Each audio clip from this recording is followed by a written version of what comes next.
What do I tell my kids about how to respond to their friends who are struggling? Yeah, that's also a tough one. Um,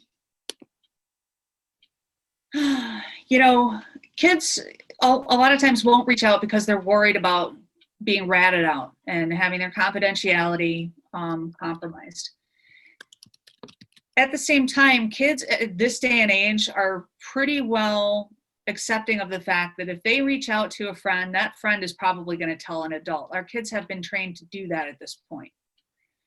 So I would say to my kid, if your friend did speak to you about this, they're probably looking for a back door to get some help. And they might be mad at you for saying something to an adult, and that's okay. Maybe you can talk to them about exactly what they're feeling so they can keep having a conversation before you don't want to just sort of dismiss that child, talk to an adult, and then shut the whole thing down. You can tell your kid, you should tell an adult, but you can also continue to have a conversation with your friend. And that might be very meaningful for your friend. It's a tough one for kids, for sure. Tough. And my answer really also depends on what age the kids are. So I would temper my response with that thought.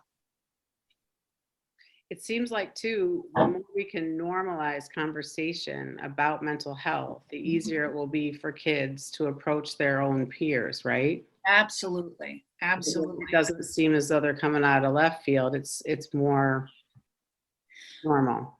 And the fact that mental health shifts and changes, and that just because we're struggling with terrible feelings right now doesn't mean that's our destiny or our fate. So that mental health should be portrayed as something that is always in flux, and that it's something you can heal from.